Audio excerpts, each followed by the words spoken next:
welcome to the Moviescramble podcast. You join us on this crisp, wintry day where we will be talking religion and all sorts of stuff. Joining me today is the ever delightful Mary. Mary, how the hell are you doing? I am very well, and I feel very appropriately named for, deep religious discussions on a Sunday morning.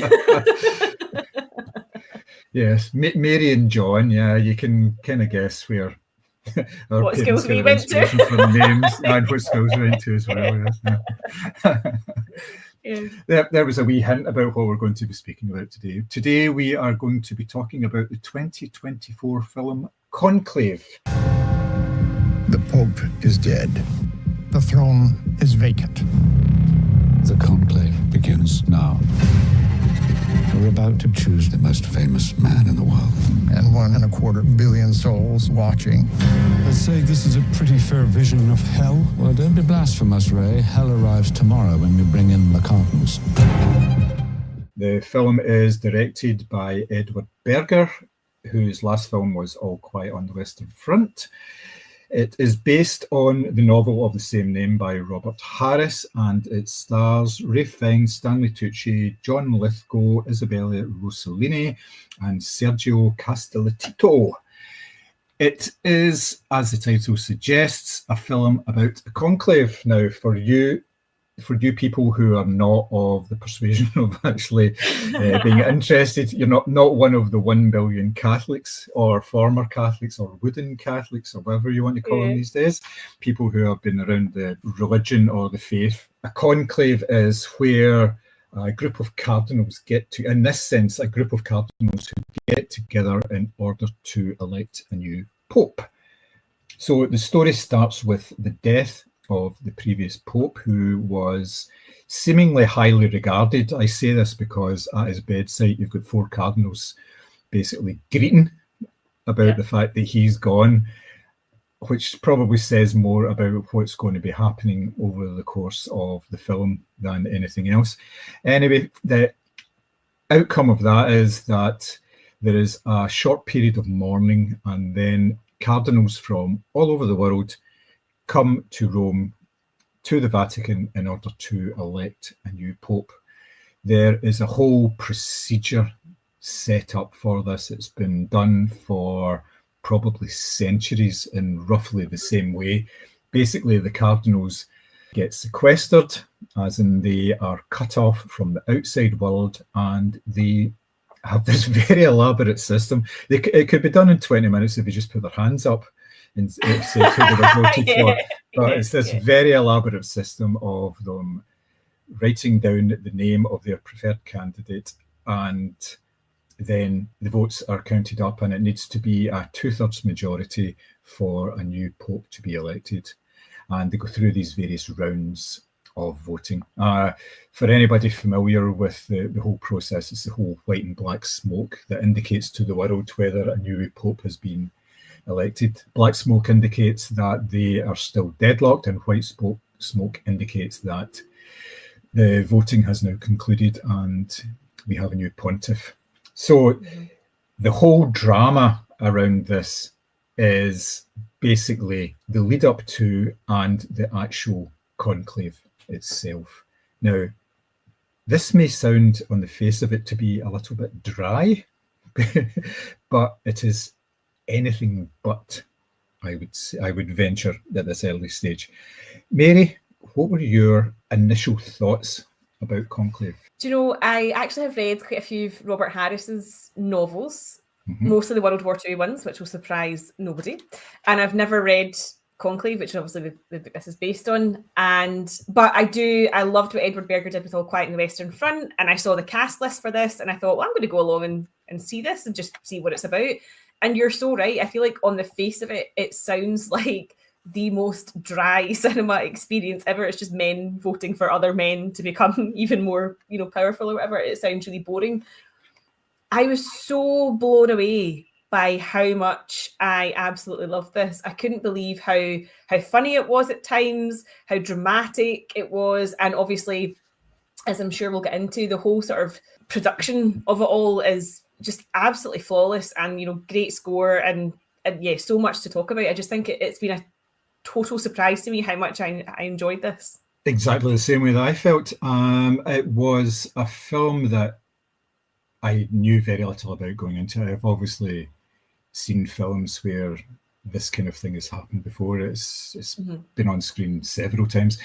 And with you, I had not read the source material. I'd read a number of his books before, especially the ones set sort of during Roman times and all that as well, like Pompeii and things like that. There's a few books, and they're all really good. They're very, very good reads. And like I say, yeah, he did have a good time talking about things that happened during the war and after the war and all that as well. Yes. So Fatherland was one of his first ones, wasn't it? Yeah, that's a great book. Yeah, I really enjoyed that. Yeah, that's really, really good. And it's actually a pretty decent film out of that as well. But going back to this, yes, the prospect of 2 hours of men in rooms talking, not always in English as well, which was actually quite a nice touch. Doesn't seem on the face of it like something that's going to hold your attention for the whole period, but I was pleasantly surprised. I don't know why I was pleasantly surprised, because the director is excellent based on the fact or his previous work that I've seen. So why I would have any sort of doubts at all, now that's probably a Catholic thing as well. See what I did there? Yeah, excellent. But yes, I was really kind of surprised by the fact that it was just so good. Now, we have the kind of setup in that the first time that we see Cardinal Lawrence, who's the Dean of Cardinals, basically, as he has been described as a manager rather than someone who will lead a flock. So, yeah, sorry, no, it wasn't just a manager, it was the farm manager, I think he was called. So it's Ralph Fiennes in this role as Cardinal Lawrence. Now, we all know of his pedigree from other stuff, but what did you think of him here? Oh, I absolutely loved him. I just think that there's something about the way he delivers the lines in this film that you just feel his exasperation with everything that's going on. You know, he obviously does not want to find himself in this position, i.e. having to herd all these bratty cardinals into this conclave to get a decision made. And what I love as well is that it's not just about how much he can't be bothered with the process in general. It's that he's clearly having some sort of disillusionment with maybe the state of the church, not necessarily his faith, but maybe the way that the church is going. So we kind of get glimpses of that throughout. And he's just really, I think we get the impression that he's quite disgusted with the kind of personal ambition and the sort of personal greed that's going on. You know, there are cardinals in this film, I'm sure we'll go on and talk about, who are, you know, it's so obvious that they want to be the next pope, whereas he just kind of wants this done and over with because he's actually thinking about taking a break from the church completely.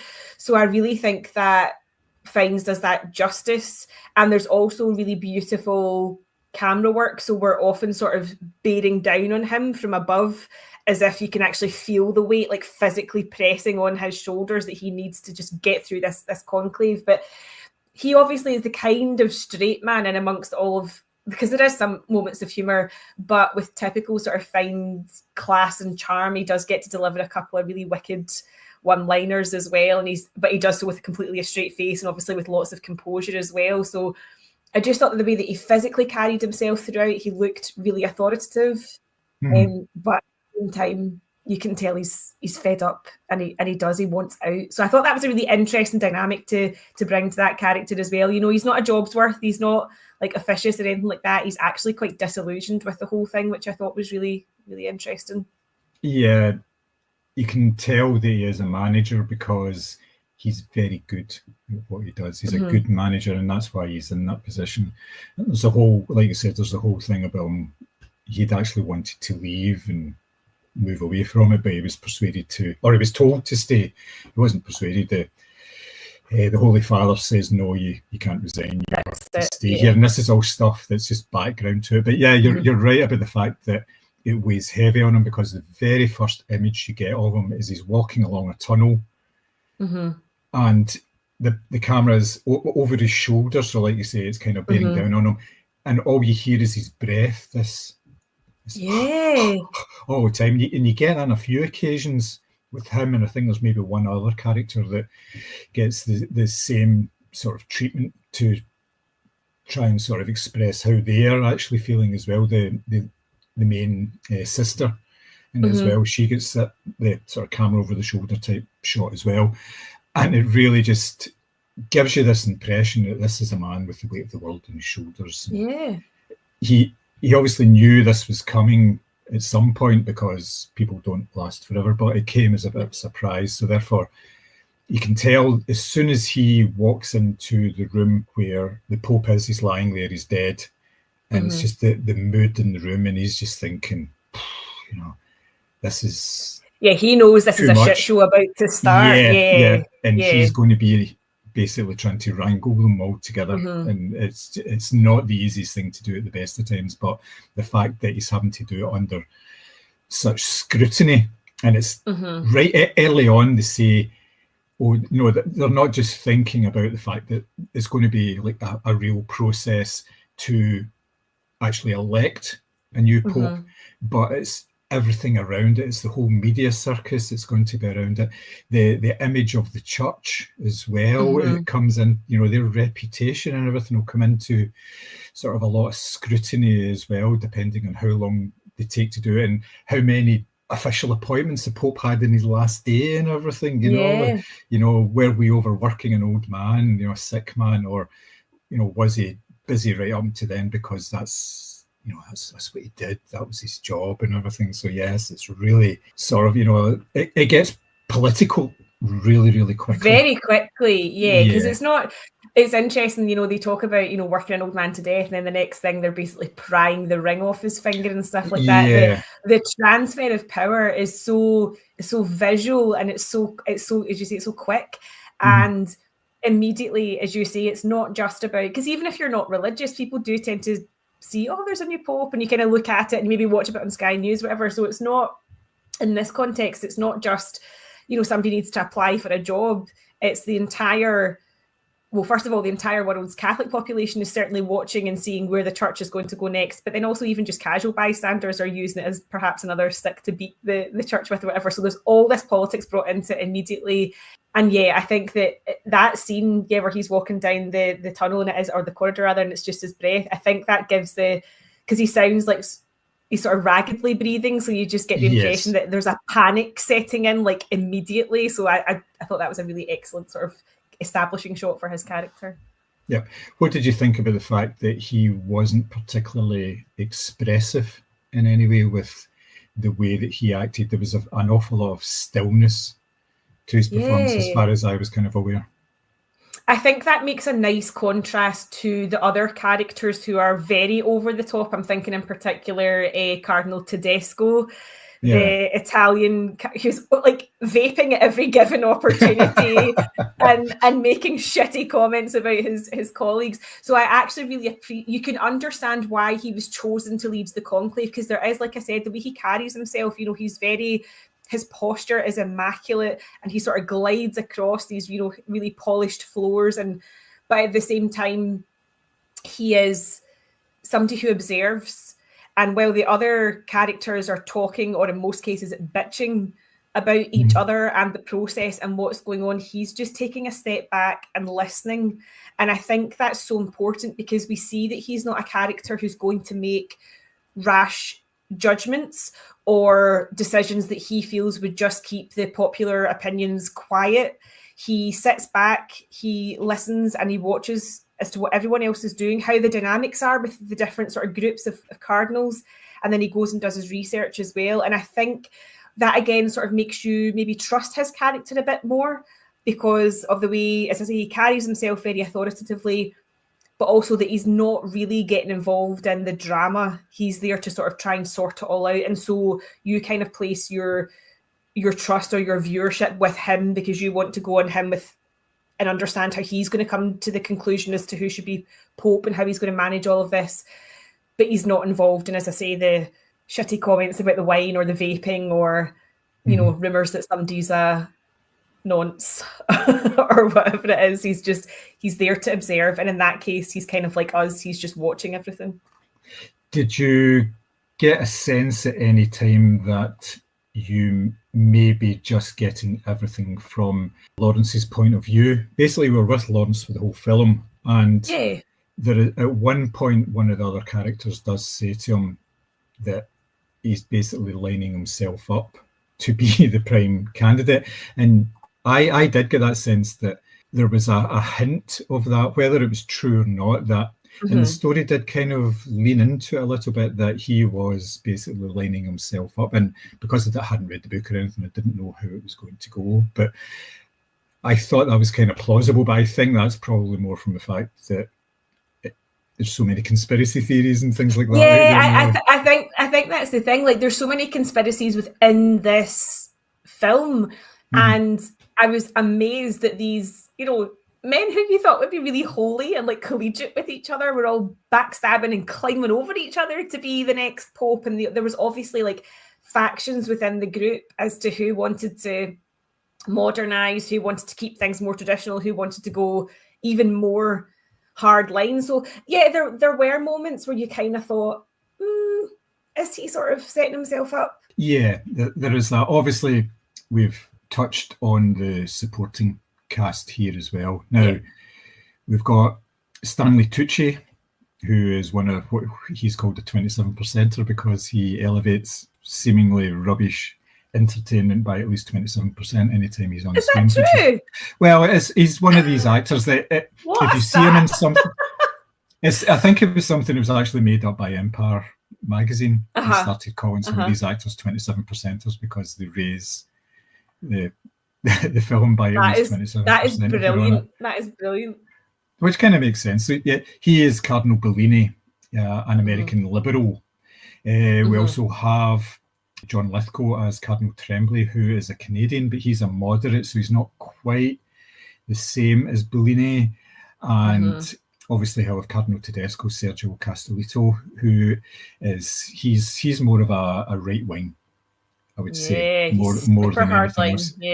Yeah, and we also have I hadn't mentioned before, Lucien Masmati, who is Cardinal Adeyemi, who's a Nigerian cardinal, and he is seemingly right up there. He is very popular. He has broad appeal. There's a real push to have the first African Pope as well. And then we have the outlier Cardinal Benitez, which is Carlos Diaz, who is a cardinal that nobody knew about until the actual conclave started. It was like a secret appointment. Yeah, because he's the Cardinal of Kabul, which was a bit of a surprise to most people because at least not a well-known Catholic heartland anyway. Yeah, one of the cardinals says, "Are there any Catholics in our families?"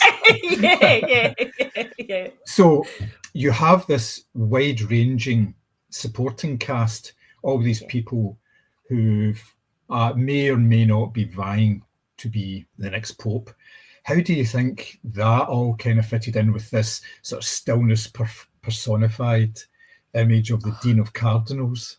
Honestly, I was so surprised at the humor elements of this film, and it comes from these characters, like the cattiness and the bitchiness that you would expect to see of like teenage girls in high school is exactly what they kind of embody. But there's also a sort of haughtiness there, like you can tell, when they're sitting down to their luxurious meals and their various red wines that they're complaining that the wine isn't the one that they wanted, and you've got all these nuns sort of running about trying to do their bidding, and the structure that they are used to and the sort of patriarchy that they very much benefit from is really evident, even in just small gestures, as I say, like not liking the wine and stuff like that. So, and I think it sets it up really neatly that this probably is what's happening within various religions right now, is that you've got people that want to sort of keep things sort of fairly moderate or adapt hardline stances to sort of fit in more with contemporary life, so that they'll obviously attract more people to their faith. And then you've got the hardliners who are like, no, we actually want to double down on things like LGBTQ matters or divorce or things like that, and will use any sort of opportunity to scapegoat particular communities or to make a point that they see our hardline stance is what we need, So I think it's really interesting that these characters are quite they're very vocal for starters on why they obviously should be Pope, and they're also quite unintentionally funny as well as to their, as I say, you expect these men to be really holy, but they're not. They're really bitchy and they're really nasty to each other. And obviously they're all following their own agenda. So as the film progresses and the various conspiracies sort of start to unravel, you realise that one or two of them may have had a hand in certain unflattering information coming to light, which just further casts doubt on, well, if you're willing to throw another cardinal under the bus, should you be the person that's seem to be the most holy in the world? It's just it's a fascinating dynamic because they obviously benefit, as I say, from the sort of patriarchy and the sort of hierarchy that they exist within, and you would expect with that comes a certain amount of sort of reverence and composure, but it doesn't. And I think that's why it plays so nicely, is because they're desperate to be Pope and you can see it. Yes, even the likes of Cardinal Bellini, who at first, when he is in the running for the papacy, he says, I don't want it. I don't really want to be doing this. It's almost like, well, if I was called, if my peers... There's a lot of chat of that. If God wants me to do this with a hand on the chest, Yeah, and at first he's saying, there's certain things that I want to put forward. This is kind of my message. And he's been told, well, you shouldn't talk about this sort of thing. He says, well, if I don't do that, I'm not interested in doing it and all that. And it's very like that until after the first vote, where he's expected to get maybe about 25 votes and he gets about 17. But Lawrence, who is really not interested in doing anything, he's not interested in becoming Pope because, like you'd said earlier, he's got his doubts about certain things. He gets 5 votes. And Bellini turns on him. He's really angry with him for the fact that it hasn't gone his way. And because Lawrence had made a speech at the start of the conclave, and it was all about, the Pope doesn't necessarily need to be this overly pious figure. He can have made mistakes, but if he's learned, if he grows from that. And Bellini's raging at him. And you can tell his sort of true colours then, because he's not getting his own way, and it's not going to be as straightforward for him as he thought. And it's really interesting to see, because you kind of think with him being a liberal that he's going to be a certain type of person, but he's not. He's just exactly the same as the others. He's maybe got a sort of slightly different political stance, but he's still just jockeying for position. Yeah, he absolutely does. Yeah. So what did you think about the sort of political intrigue of the time, all the moods, the tensions, all that kind of thing? How did you think that all basically built up and then played out? Do you think it was kind of organic the way it all happened, or I definitely think so. I mean, you've got the structure of the conclave in itself, which helps really nicely with this film, because obviously with each round of voting, you're not sure who's going to emerge, with the most amount of votes. So that in itself is a nice bit of suspense, sort of really organically built into the film. But I also think as all of the various front runners emerge and you get the sort of different layers of their individual backstories and the naughty things that they might have been up to, then it adds all these sort of layers of kind of subterfuge. And I think there's obviously, quite unsubtle allusions to contemporary politics and, extreme right-wing, choices that are suddenly available to voters and things like that. So I think there's a nice little allusion there. But I think that it definitely, as I said in my review, I bet you if I had read the book, I wouldn't have been able to put this down, because the very structure of the conclave in itself keeps you wanting to find out what happens in the next round, and the next round, and the next round. And then obviously as each round of voting progresses, you get these revelations as to the type of characters, Tremblay or Bellini or whatever it might be. And then, as I say, obviously there's quite a few big reveals about slaps on the wrists that happened previously that should have been expulsion from the church. So I think it definitely gives you everything you want from a sort of classic conspiracy thriller type of film without making it obvious, because I did not guess the ending at all. And usually you can kind of see where these films are going, because there are certain plot beats that they meet. Had no idea where this was going. I was quite shocked, and actually there was quite a few gasps in the audience when I went to see this as well, when the sort of big reveal is. So I thought the pacing, the structure, everything was really, really spot on. Yeah, I thought the setting of it made it particularly good in terms of the sort of political machinations, because it's all within this enclosed environment. They are basically locked away together. Not so much, and you always think of these conclaves as they basically stay in the one place all the time for the whole process, but they don't. They're there while they're doing the voting, and then they go back and actually to their accommodations and stuff. But it's all, they're kept away from any news and everything, so that the only thing that they're concerned about is the vote, and all they are concerned about then is bringing in all these people, getting people onto their side and everything, and working the system. It's totally lobbying each other. Like, I was really surprised at how much we get to see of, or how much we got to see of that side of things. It's like, how will we bring that contingent on board? And I was like, oh my God, they all go around and lobby for votes. I don't know why I didn't think that would happen. I thought it all sort of just happened through, I don't know, prayer. But no, it's very corporate, and it's very winning hearts and minds, that sort of thing. Oh yeah, there's not much of this, examine your conscience. And, yeah. So as with the previous film that I mentioned, All Quiet on the Western Front, from Edward Berger, he has once again teamed up with Volker Bertelmann for this film. What did you think of the music?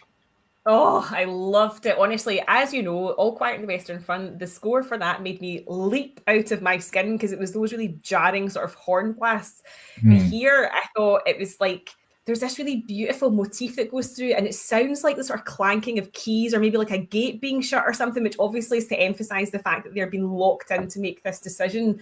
And then you've got loads of like lovely, like trembling strings, or maybe short, sharp bursts of like cello as more sort of intrigue is revealed.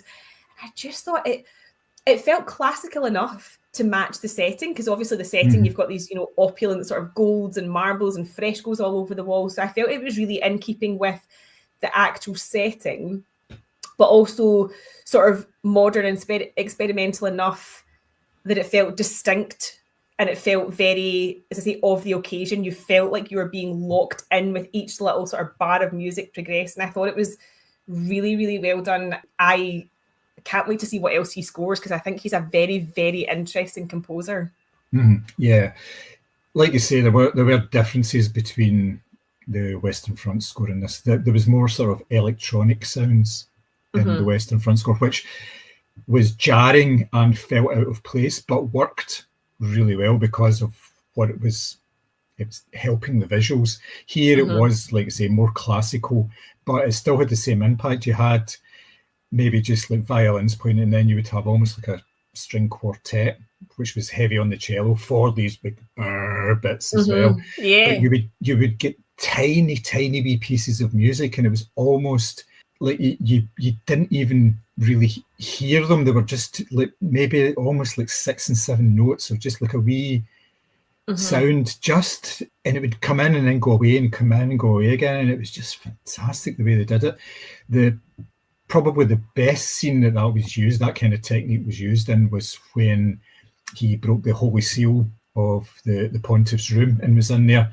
And when he was doing something, you would hear this tiny wee bit, and it was really quietly in the background, and then it would stop, and then it would start again, and it would stop. And when he was sitting in the bed crying, there was complete silence. But then you hear the wee do-do-do, and it starts again when he's starting to... that footsteps coming or whatever, and I think that also knows how to use silence really appropriately as well, because there are moments, as you say, he's sitting on the bed crying, that actually require no sound whatsoever, and I feel like it really makes the most of that. But yeah, you're right, that scene in particular, I was like, is that footsteps? Is someone coming? And it just adds to that tension. So good.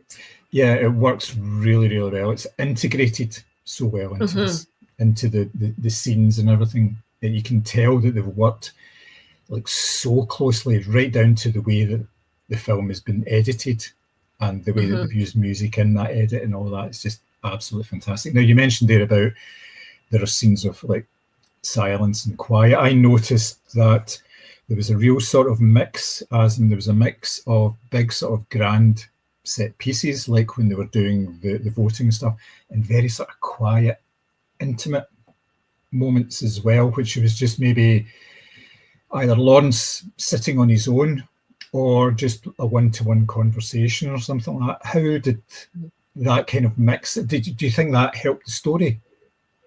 Oh, definitely. Listen, this is a film that, the production design is phenomenal. We get to see these beautiful historical locations, and then you've got gorgeous shots of these cardinals cloaked in like scarlet walking across these Roman squares, or, really sort of gleaming gold within a sort of mass situation. But despite the sort of crowdedness of this conclave, because it's not just the cardinals, it's obviously everyone that works around them as well, largely the nuns, there is moments where we get to see, in depth, for example, Lawrence's crisis of faith. And that is even in moments where he is given homilies during a mass, but the camera is sort of right with him, just about as close as you can possibly get. And we're hearing his opinions on, as you say, people have made mistakes and, piousness and all that. And then there's moments where, he's maybe standing on a balcony, just sort of overlooking everything. And as I say, you've got those beautiful overhead shots where you're sort of seeing what he's seeing as well. And I definitely think that it highlights in particular how much his conscience has been plagued by the church in general. Because the other characters are quite loud and bombastic, but there's also lots of beautiful scenes, like, for example, between Ralph Fiennes and Isabella Rossellini, where it's very quiet and it's not even so much talking, it's the looks that are being passed between them, and you're obviously soaking all of that in and really getting an understanding of who these characters are. I think that's what's, for something that could have been a sort of bog standard drama thriller, I feel like it really gives you the opportunity to understand who these characters are at a depth that you're probably not expecting. Yeah, definitely. I like the way that they would mix up scenes with basically everybody in it. You got a few of those type of scenes. It was like all the cardinals on, and it was in different sort of scenarios, like brightly lit rooms, or it was like an auditorium they were in a couple of times, and there was a meeting where there was maybe about 40 or 50 different cardinals, and it was quite near towards the end of the film. And there was a sort of a mirror scene to that quite early on where there was only like 7 or 8 people. But the way that was lit, it was just the area that the cardinals were actually sitting in was lit where they were sitting down, and everywhere around them was dark. It was this big it was almost like a halo of light. Now, how you managed to get that in one of these auditoriums under normal circumstances, I don't know, because it's lit so that people can go in and out. So it's obviously been done for effect, as focusing in on a particular group, and it's obviously a small group or a large group. And that I felt that worked really well, because there's a certain amount of intrigue and tension to it. It's like a political thriller then. Yeah. And they actually mentioned that at one point as well, where they're having there's a 3-way conversation in a stairwell.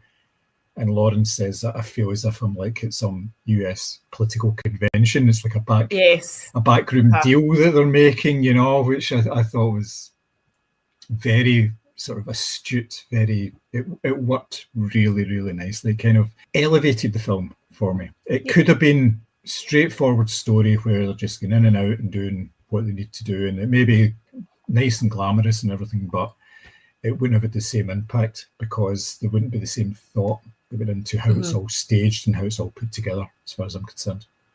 Yeah, I would agree. Yeah, okay. Now, one thing I did notice was obviously the voting itself takes place in Sistine Chapel, and it's all, frescoed ceilings, and it's very glamorous and everything. And obviously a lot of the setting is very glamorous. You've got the big quadrangle where all the cardinals are hanging about, like smoking cigarettes or vaping or on phones or whatever, anything like that.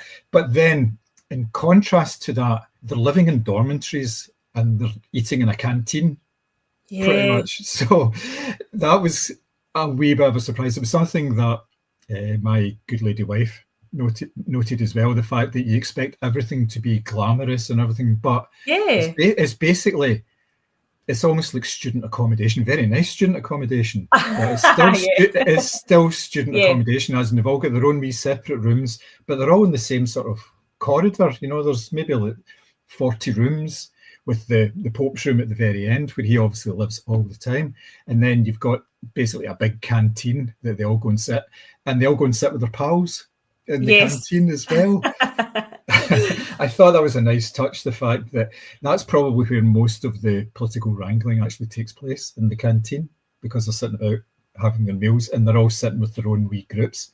Tedesco at one point mentions, all the Italians sit with each other, all the French, French, they all sit with each other, and the Africans and all that. So, and it's all, was it divided by a common language or common religion or something like that? So I thought that was good. What do you think? Did that kind of work for you?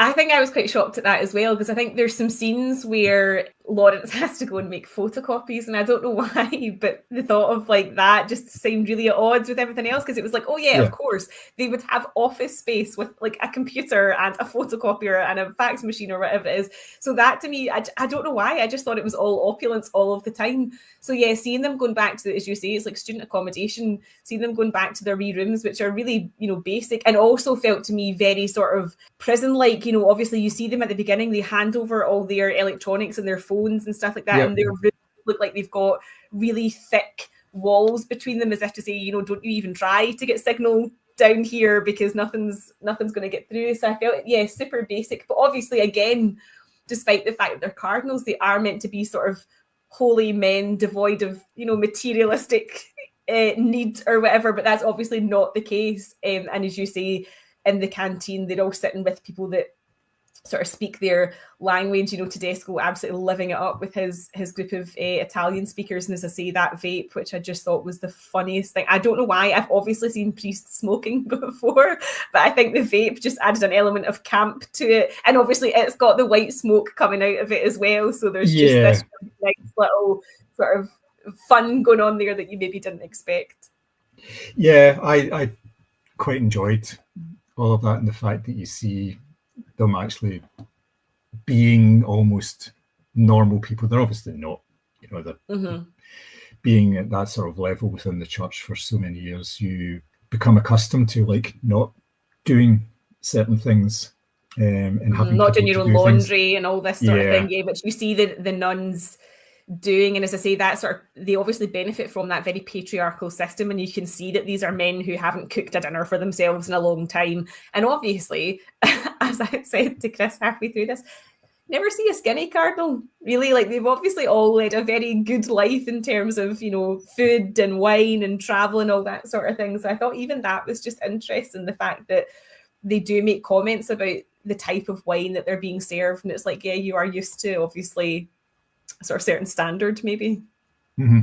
There was a couple of small subplots within the film, one involving the sisters, and obviously there was ones that are kind of leading in more directly to the main story itself, but there was also one that was centered on events that were happening outside of the conclave, which you don't actually see on screen at any point. You see the results of some of it, but what did you think of those? Do you think they were a distraction, or do you think they were quite good, they were necessary for the film? No, I think they serve as really useful sort of character fueling. So the sort of consequences of what's happening outside the conclave means that the factions within the group become even deeper, because then you've got the more hardline ones going, see, we told you this is what it was like in the outside world. Now we have to double down, as I say, on like immigration, all that sort of thing. And then you've got the subplot with the sisters, which obviously Isabella Rossellini, I mean, my God, she must have less than 10 minutes of screen time, I think.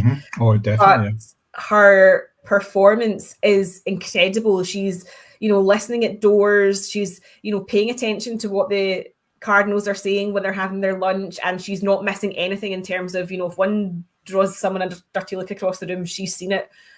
And when she gave her sort of little speech that finishes in a curtsy, like a really, really passive, I don't know how you curtsy passive aggressively, but she somehow manages to do it. When she did that at the screening I was at, a massive round of applause erupted. People were so like, what a performance she gives. But it's, again, her involvement in the conspiracies that are going on in this conclave enable, as I say, the sort of downfall and the revelations of certain characters. So although these are plots that maybe last, as I say, less than 10 minutes of your screen time, they are so important because, again, it gives us that understanding of who certain characters are and why they should be removed from the the process. And also, as I say, it allows these sort of deep grooves of left and right really to establish themselves even further.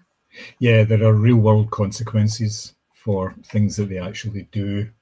Even if you don't know it, there are consequences for everything they do. Now, one of the other wee sort of minor plots in it were the turtles, not the Teenage Mutant Ninja ones, which would have been a diversion, but there were turtles in the Vatican as well, which were a gift to the previous Pope, and they pop up a couple of times. What do you think they meant? Do you think they meant anything? I am still trying to puzzle this out, but part of me thought, was it something to do with the sort of longevity of the church? Because obviously turtles live for a very long time, don't they? So I thought maybe it was a note on, this Pope has passed, these turtles will still exist. It's like the church will still exist no matter who is in charge. I wasn't sure. That's just a wild guess. I genuinely don't know, because they focus on them quite a few times, and I thought they were going to lead to something that obviously never happens. So I'm genuinely not sure. I took out it was something to do with the fact that they just liked wandering. They didn't follow a particular path or stay in a particular place. They moved about, and sometimes where they moved to, they got run over by a car because they get crushed under the wheels. Yes. But they were willing to try different avenues and go different places, which is kind of what I saw they were trying to do in terms of the papacy. They were trying to do something different and progress and all that. So much more sense than my theory. But it could be nothing. That's it. I think it could have just been a distraction as well. I don't know, reading into that really too much. It didn't, like I say, it didn't take up too much screen. It was there now and again, but it wasn't really, really important or anything to it. Now, for all of the toing and froing and all the sort of political machinations and revelations and stuff, we did obviously come to a conclusion, which I will not share here because that's not our job to spoil people from movies that we actually want them to go and see. Do you think the ending was earned by the film? Like I said, I didn't see it coming. So I was genuinely sitting in the cinema going, what? When all of this sort of unraveled. But I thought, what an absolute blinder this entire film has pulled, because I felt like you were expecting it to lead down one particular path and then it just totally whips the rug from underneath you. And I thought, that's the type of film that I love, because I totally was sitting there smug thinking I had cracked this and I'd worked it all out, and something comes obviously completely out of left field. And I really, really appreciated how it all wrapped up. I thought it was very well done. Nice. Yeah, I would agree with you in that sort of respect, because with all of these type of situations, especially when there's voting involved, we've seen it a number of times over the last couple of years with elections for head of political parties, where there's usually about 7 or 8 candidates and they're whittled down and whittled down. Now with this, it's exactly the same. The number of candidates gets whittled down, partly because allegiances change, or there's a certain level of pragmatism in that they don't want this to be going on forever, because then it makes the church look slightly weak and indecisive. And, they can't even make a decision about who's to lead them. How can they make decisions about everyday life and all this and lead the flock and all that? So there's all that sort of stuff. But yes, then it kind of moves about this. It doesn't follow the path that you kind of think it does. So I think the ending was earned. I was surprised, the same as everybody else. I did not know how it was going to end. I had an inclination that certain things were going to happen, but the way that it did happen and the actual outcome, I was kind of like, oh, right, okay. And I thought, yep, definitely earned it. I thought it made it in such a way that the pacing and everything of the film made it that when it came to that sort of ending, you kind of thought, yep, that's excellent. I did not know what was going to happen here, so bravo, well done. Yeah. So given that, sort of closing thoughts, did you enjoy the film? Would you recommend it? Do you think it will be in contention for any awards, anything like that? Do you know, I have already heard talk of Isabella Rossellini being Oscar nominated for her role as Sister Agnes, which I actually don't disagree with. I thoroughly I so enjoyed this. I really recommend it. It's one of those, what we were talking about, your sort of mid-budget dramas that I absolutely love. I love, a courtroom thriller or a conspiracy thriller or, political, and this has all of those kind of elements to it. And if you want to see, great performances and just, as I say, absolutely stunning cinematography and production design, this is a great film. And as I say, sort of unexpectedly funny in places, and also giving you a wee insight into, how things sort of work. I really enjoyed this. I can't honestly praise it highly enough. I think Ralph Fiennes is brilliant in this. And as I say, Isabella Rossellini with her little round of applause that she got at the GFT. I just think that I kind of feel like it might be one of these sort of sleeper hits, though. I'm not sure how many people would go out and see it at a cinema, but I really would encourage you to do so. I think it's absolutely worthy of your time. It's, it hits great plot points. Doesn't linger on, but it doesn't need to. And the performances and the score and everything is great. Go and see it. Is the bottom line. Yeah, exactly. You should go and see it at the cinema for the soundtrack alone. Yeah, well, that's the thing. You want that right in your ears, don't you? Yeah, it's definitely worthwhile seeing on a big screen because you get to see what the director's vision was for these sort of bigger set pieces, the pomp and circumstance of some of it as well, and the fact that it takes its time with everything. Like when they do the voting, for instance, they don't just go up and cast the vote. They'll do the wee speech beforehand and then put the vote in, and they don't just put it into a box. They put it onto a small plate. Yeah, even that. Yeah. And what I loved was a couple of those shots where you could see Ralph Fiennes handing his vote in, and his eyes just said, "For fuck's sake, can this be it?" Do you know? Yeah. So yes, I would definitely recommend this film. I hope it gets all of the awards. I think it'll be in the discussions at least, given some of the other sort of late season releases that have been kicking about and getting the same sort of awards chatter as well. But I think it will be up there in the conversation. I would not be surprised to see Ralph Fiennes getting a nod as well for his performance, because I thought that was particularly excellent. But we shall see. You just never know. So that's the way it goes. So what we thought about, with the fact that we've been talking priests and stuff for the last wee while, was we would do a top 3 based on interesting priests, ministers, clergymen, that kind of thing, and not just limiting it to the Catholic Church, but there have been a number of them over the years. About the Catholic Church, yeah. There's been loads, both in film and television, very, very good portrayals of good and bad people who are of the clergy. So we thought we'd have a wee go and think of our top 3. Now, they may not be the top 3 best ever, but the way that I was looking at it was 3 interesting ones that you may or may not have heard of, but give them a listen, give them a watch anyway. So we'll start with you, Mary. What is your first choice? So my first pick is Bartosz Bielenia in Jan Komasa's 2019 Polish language film Corpus Christi. So I saw this on Mubi, and I think it might still be on there. This is loosely based on a true story of an unordained man who basically managed to convince an entire community that he was a priest. So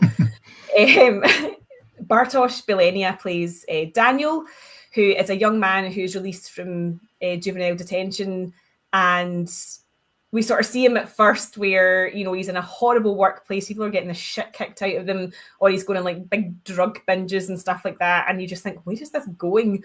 And he ends up in this small sort of isolated sawmill and realizes that the sort of town over has a church, and that church is without a priest.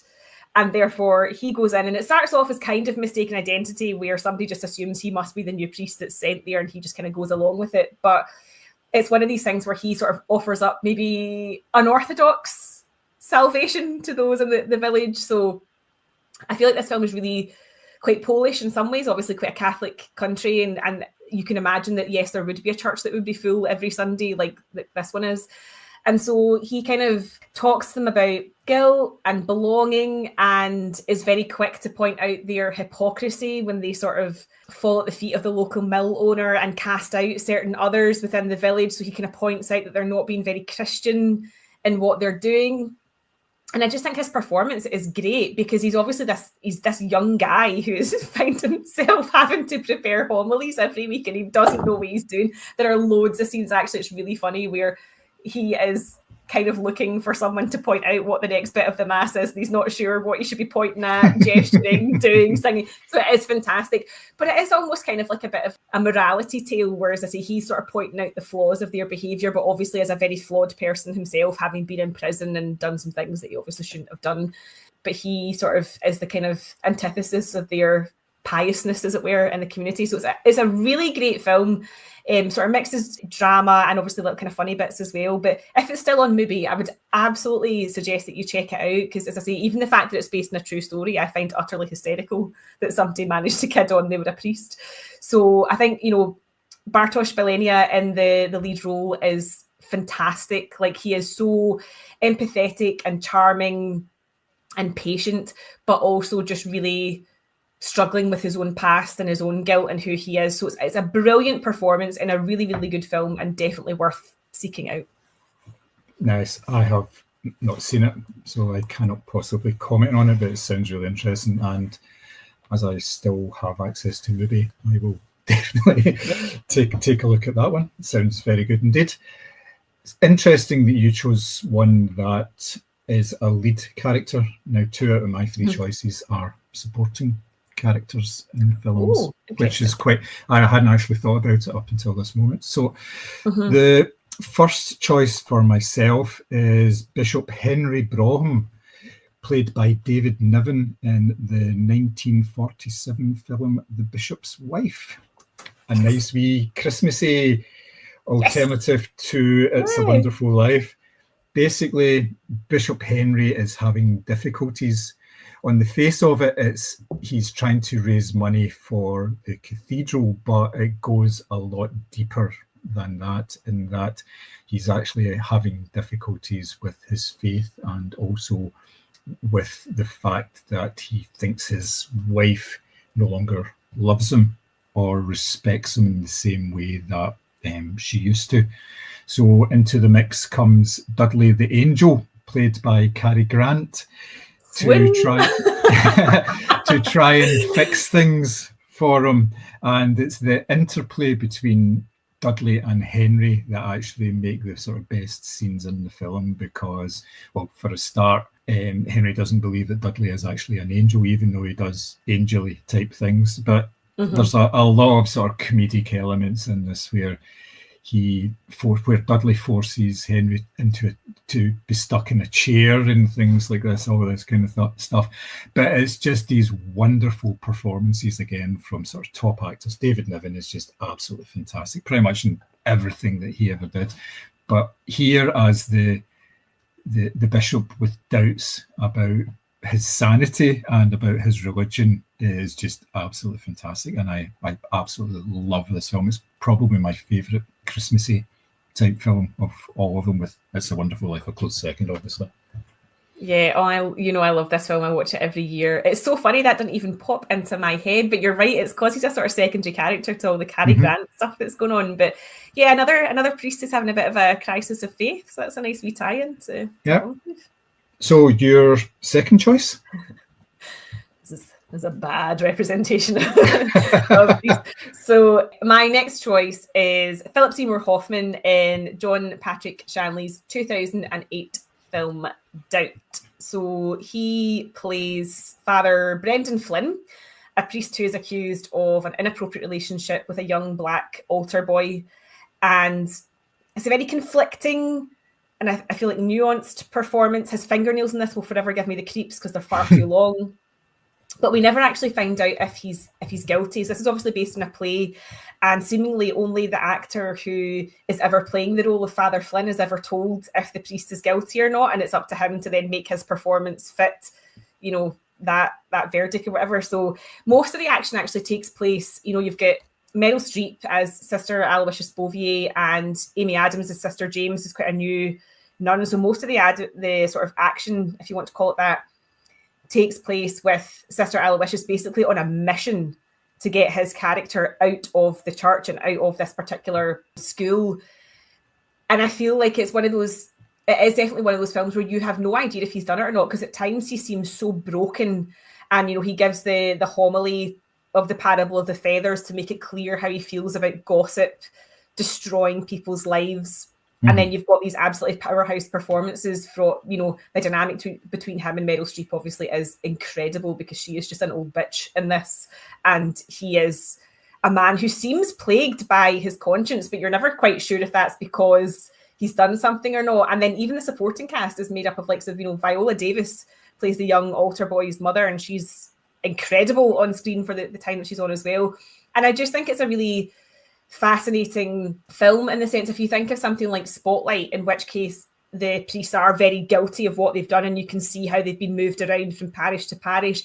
In this film, no matter how many times I have seen this, I still can't work out if this is a man who's just the victim of a witch hunt, or a man who's just really doing something he obviously absolutely shouldn't be doing. So I think it's a great performance. Not that you would expect anything less from Philip Seymour Hoffman, of course. And I think he's the perfect actor for this role. I've never obviously seen the stage play, of course. I've never seen how it's been done on stage. But I just think that as I say, he obviously knows whether the priest is guilty or not, but there's no clues. His performance, you change his mind about him almost in every scene that he's in. And I just think he's brilliant. So yeah, not exactly a great representation of the Catholic Church, but a brilliant performance. You're right. Philip Seymour Hoffman is pretty much brilliant in everything that he did, and this was no exception. It's a sort of powerhouse performance. If you're wanting to show people good, very good acting, not just good acting, then you would point them to probably this or one of his other sort of major dramatic roles and say, absorb as much as you can. A masterclass, absolutely. Yeah. But yes, once again, doesn't make the church look particularly good. There was a phase where priests on screen were all nice guys. It was like Bing Crosby and people like that. But that's exactly what I was thinking. Bing Crosby examples. Yeah. We soon moved away from that, that into more sort of realism. So, good pick. My second pick is a 1982 comedy film called The Missionary. I don't know if you've seen this. It stars. It's Michael Palin who wrote the screenplay for it, and he is the Reverend Charles Fortescue, who is a missionary in Africa, or has been for 10 years, and he's brought back to Britain by his bishop in order to set up a mission in I think it's like the East End of London. It's a mission for fallen women in London. They basically are trying to get the prostitutes off the street. Now, Fortescue is he's sort of a typical sort of reverend kind of guy, that he's very English. He is kind of slightly out of touch with reality, but he knows enough about what's going on in order to basically try and get the mission off the ground. So he does this sort of fundraising things. He goes to speak to some wealthy people. So he bumps into a character played by Maggie Smith, who is married to the wealthiest man in the UK, and she takes a bit of a fancy to him. So she basically says, I will fund your mission if you basically share a bed with me. And Maggie Smith. I know. I can't believe this. She kind of reluctantly agrees to this. Well, he didn't have much choice, because there's a whole scenario that leads up to them being in bed together, which is quite funny. So basically what Fortescue does is he sets up this mission in order to give these fallen women, if you like, a meal and a bed for the night. But unfortunately, most of the time, the bed for the night is actually with him. they all kind of fall into bed with him. But it's done in a comedic. It's not like a lecherous. I mean, it's almost done by accident, and he's almost kind of bewildered about how he ends up in these situations. And the comedy just goes from there. And it's one of these films. It's a really, really good comedy because it's very subtle and it's quite light. But obviously, what they're talking about in terms of like, trying to help people go off the streets and all that is a very, very serious subject as well. And the fact that they've got some like real sort of like powerhouse talents actually in front of the screen. Like I said, Michael Palin, Maggie Smith. But you've also got the likes of Denholm Elliott's there, Trevor Howard's there as well, and Michael Hordern. Michael Hordern is a butler in this film, and he pretty much steals the film because he's the butler to Maggie Smith's family, but he's this doddery old guy, and they live in this massive big country house. And there's a scene where he takes Fortescue to meet her for the first time, but he keeps ending up in like broom cupboards and all sorts of stuff. And he's bewildered. He walks in and he goes, oh, sorry, I must have taken the wrong turn. And you think, all right, you've done it once. But then they take this joke to the extreme, so it's not funny. And then it starts getting funny again because they do it so many times. And he's like this. And it's kind of full of all these sort of really, really interesting characters. And obviously in the middle of it is the Reverend Fortescue, as played with Palin, with this sort of surprised look in his face most of the time. So yeah, it's a good wee movie. I've never heard that, but that sounds like so much fun. Yep, it was one of the films that they did, because obviously Pythons did the films with, it was Handmade Films, George Harrison's company. This is one of the ones that came out of that. So it was something a little different. I kind of thought there's so many I could have gone for, but I remembered this film and I actually went back and watched it, and I do actually have a wee, from a newspaper copy of it. So I watched that, which was pretty decent as well. So yeah, all good. So my last pick, no surprises, because any excuse to talk about Montgomery Clift. I've gone for the really obvious one. So Montgomery Clift in Alfred Hitchcock's 1953 film, I Confess. So he plays Father Michael Logan. The film is also based on a play. It's a French play called Our Two Consciences, which kind of ties it back to Doubt. There's obviously a lot of plays about Catholic priests as well, which I didn't really realise. So in the church confessional, Otto, who is his Father Michael's caretaker, confesses that he has murdered a shady lawyer. And obviously he tells him this on purpose, knowing that Father Logan is going to be bound by the confessional seal. The confessional seal plays a big part of this film about how much he cannot say because he's a priest. So unfortunately for Father Michael, suspicions start to fall on him because he is seen leaving the scene. Evidence starts to get planted, and he basically faces being hanged because he won't break the confessional seal. I think there's a really incredible performance from Montgomery Clift. He's often seen as this kind of like classic Hollywood pretty boy, I think, and it's typically the type of roles that he did. But actually, he really goes through the ringer here in terms of emotion, and burdened by his faith and battling against his faith and not knowing what the right thing to do is, and obviously facing down the prospect of being killed for not telling what he actually knows. And it's a classic Hitchcock. You've got courtroom drama, lies and betrayal. There's a shootout at one point as well. And I just think it's a really interesting performance for him, because it's, don't get me wrong, I like the sort of old lovey-dovey romantic films that he used to do, but I think this is perhaps one of his more challenging roles. And I think you can really see that here, that he actually gives a really great performance. Annoyingly, it's not in the Hitchcock box set that we both have.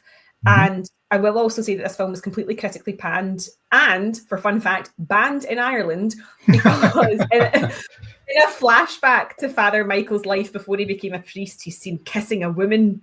And obviously a holy man would never do that, despite the fact that he wasn't a priest at the time. But yeah, definitely worth looking out. It's as I say, classic Hitchcock. There's so much going on, and I think that this is one of Montgomery Clift's best performances. And he's quite lovely to look at, if we're being honest as well. He's one of the original hot priest. Yes, a lot of people were very disappointed when they found out that he did prefer the ladies, I think.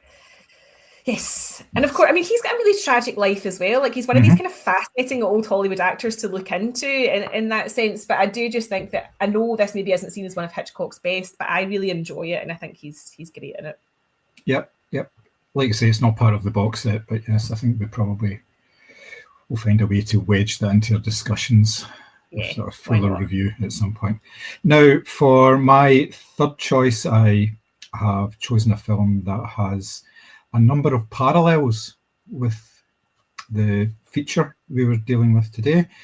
It features the death of a pope, instigation of a conclave, lots of political intrigue. We have real world influences affecting what goes on at the Conclave. And at the middle of it, we have a performance by a British actor who is very well known. I am, of course, talking about Father Patrick McKenna in Angels and Demons, the 2009, the 2009 film from Ron Howard. Yeah. In this film, Ewan McGregor plays the part of Patrick Father McKenna, who has a Northern Irish accent. He's supposed to be from Derry, I think. And the Pope, who was a cardinal at the time, took him under his wing after an incident in Northern Ireland when he was a young boy, and basically took him to Rome and got him educated. So he's basically the Pope's right-hand man.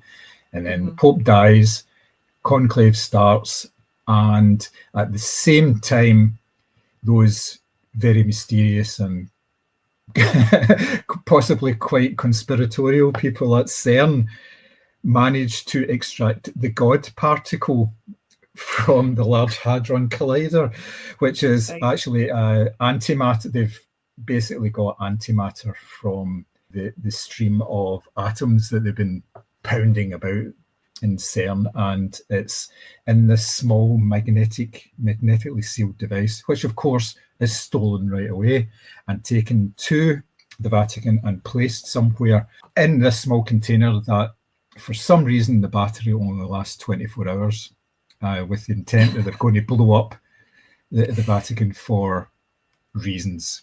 Yes. It's never fully understood at the beginning what the reasons actually are. It could be political, could be science, and there's all sorts of stuff about the Illuminati as well being the instigators of this. And it's this sort of thriller mystery ride, which Father Patrick is in the middle of, because with the death of the Pope, he is actually in charge in the interim of the Catholic Church because he was his right-hand man. Now, this is it's kind of a fun performance because you don't know. He sounds very much in the same sort of vein as Lawrence, as the voice of moderation and all this, but somehow you can't really get past the fact that he's got a really rubbish accent, which kind of takes you out of it completely. But for all that, it's actually a pretty good thriller to watch if you don't think about it too much and you don't think about the fact that basically the whole mechanics of the film is they're going to one location and looking for something that's going to literally point in another direction across Rome, so they can go somewhere else to find something else that's going to point. So yeah, it's quite a fun film, and Ewan McGregor's performance in it is actually pretty decent, even though given the limitations of the accent and stuff. I quite enjoyed it. Yeah, I've read both the books and I've seen the films as well. Do you know, when you started describing it, I'm going, what other film is based around a Conclave? You led me down a path there. But yes, his accent is very bad, but actually it is one of these kind of as you say, it's literally like, it's almost like the Mandalorian did in the last season: go to location, get you information, go to next new location. They're kind of mindless, sort of. They were sort of airport novels, the books anyway, weren't they? So the films I feel are very much in keeping with that tone. But yeah, and you get to see Tom Hanks with really bad hair. Oh no, he's got decent hair in this. It was Da Vinci Code. He had the really bad mullet, but here. Oh yeah, sorry, they've tidied him up in the second one, haven't they? Because I think he got a sufficient enough slagging in the first one that Sorry. Yeah, even though the book Angels and Demons came out before the Da Vinci Code, so they had to do a wee bit of engineering with some of the dialogue to say that the Catholic Church was really annoyed at him because of what he did before, and it's referring back to the first film rather than like the Da Vinci Code book. So yeah, that was quite nice. The film is still on Prime Video. I watched it on Friday night. Right. It's quite long. It's about an hour and 10, 15 minutes long, which is actually quite long for a thriller. But yeah, as well. So obviously there are hundreds, if not thousands, of other performances out there, television-wise, movie-wise, that you could have chosen. You've got priests as detectives, or clergymen as detectives, and all sorts of guises and things. So, and then again, you've got pure sort of religious dramas and everything as well, with priests as well. So if you disagree with our choices, and I'm pretty sure you probably will, there are probably more sort of standout ones that you would think of, because some of ours were a wee bit more sort of left field, which I'm actually quite happy about. Please give us a shout. You can get us on all the usual social channels. We are pretty much everywhere. We're on Blue Sky now as well, building up a small following there, which, you know, come along, join us, send us a message, let us know that you've actually seen us and everything. So that would be nice. If you want to send us an email, it's podcast@moviescramble.co.uk. And if you have listened to the podcast and you like what you're actually hearing, please, you know, leave us a review, leave us a 5-star rating, whatever. We've just had our end of year stats in for the podcast on for Spotify's podcast, and it's very, very encouraging for us. We have a number of streams has like jumped up dramatically. We've increased the number of followers and everything. So if you do like what you hear on the podcast app of your choice, please, you know, like, subscribe, follow us, leave us a message. We would be very appreciative of it in any way. So it only leaves for me to say cheery bye. I shall see you soon. Bye. Bye.